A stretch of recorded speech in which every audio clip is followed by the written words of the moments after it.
आउ ठाकुरंकर करुणा बहुत अच्छी। आरंभ होइछि विश्व प्रसिद्ध जोरंदा मेला। चलित वर्ष 153तम ए जोरंदा मेला आज आरंभ होइछि। सेही क्रम रे आज संध्या 5:20 एटी झाड़ प्रज्वलित कर जायतिला। आउ एटी जे कहिबा जे जोरंदा मेला कहीं पालन करा जाउछि बा कहीं करा जाय जदि महिमा स्वामी के कथा कहबा अनेक जगार से ध्वनि स्थापन करथिले। जोरंदार शेष ध्वनि 1873 मसीह स्थापन करथिले। 1874 मसीहा ठारू निरंतर भाव में एठार यही यात्रा चली आसुअछि। प्रति वर्ष भली ए वर्ष मध्य से माघ मासर चतुर्दशी एवं पूर्णमी ए 2 दिन भली एठार यात्रा हेबो। से देखिबा एटी जो श्रद्धालु मान अछंती महिमा धर्मी मान अछंती लक्षाधिक महिमा धर्मी किभली भाव में आसी एठी महिमा स्वामी स्थान रे पहुंची महिमा शून्य मंदिर को दर्शन करेंगे। से ही क्रम आसी पहुंचते आम केवल जे देश नुह राज्य नुह देश बाहर अनेक गुड़े श्रद्धालु एठार आसी रही था। कहि मोर सहयोगी से देखिए वर्तमान महिमा गादी रे जो गादी मंदिर रही गादी मंदिर भितर किभली भाव में जन समुद्र देखा देउछि। ए श्रद्धालु माने राज्य तथा राज्य बाहर अनेक स्थान प्रति वर्ष एठी आसी थांती एवं महिमा गादी दर्शन करी फेरी थांती। केवल से महिमा स्वामी जिते बड़े 1874 मसीह ये ब्रह्मध्वनि स्थापन कले। ये जोरंदा मेला को जोरंदा मेला बा ब्रह्मध्वनि महोत्सव बोली कहा जाए। ब्रह्मध्वनि महोत्सव कहीं कहुए जो ब्रह्मध्वनि महोत्सव ये जो कहा जाए जो महिमा स्वामी शेष थर पर यही ध्वनि स्थापन करते। 1874 ध्वनि स्थापन कलापर से ये लीन होते ये तेणुक शेष ध्वनि स्थापन।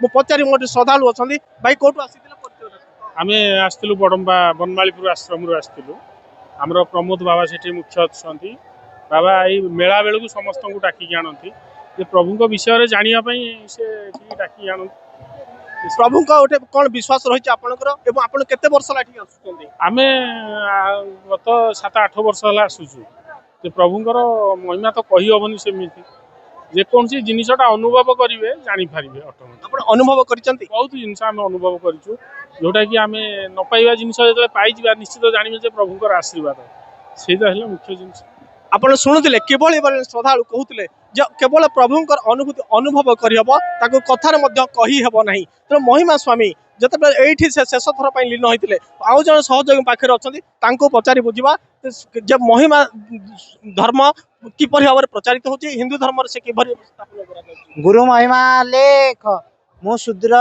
ढेंकानाल जिला गंदियारू आसी जे आमर बड़ जेजे महिमा दीक्षा नहीं आम छोट बेलू जेजेपा बापा सहित आसते बड़ है प्राय 10 वर्ष है निजे आसुचु।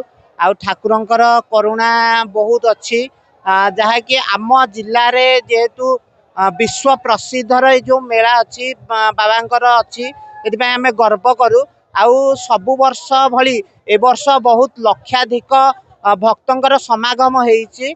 आउ प्रशासन पक्षरु सब अरेंजमेंट होइछि आमे सुनिया को पाउछु। माननीय मुख्यमंत्री श्री मोहन चरण माझी एठाकू आसीबे आउ जो नूतन प्रकल्प आमको भेटी देवा से काली आसिया आमे सुनुछु तापय आमे बहुत खुशी अछु। शुणुले बर्तमान जड़े श्रद्धालु किपरि भाव में कहते जे महिमा जो गादी रही से किपरि भाव में प्रशासन तरफ संपूर्ण सुरक्षा व्यवस्था कड़ाकड़ी कर जदि लोक संख्या कथा कहवा चलित वर्ष लक्षाधिक भक्त एवं अधिक भक्त रही देखा जे आसंता काली जो रही आसंता काली माननीय मुख्यमंत्री प्रोग्राम रही जहाँफल लोक मैंने आहरी गहली बार सूचना मिलूँ।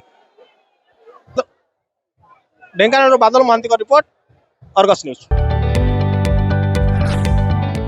जदि आपंक आम भिडी भल लगा तेब आम चैनल को लाइक शेयर और सब्सक्राइब करने को जमा भी भूलु नहीं।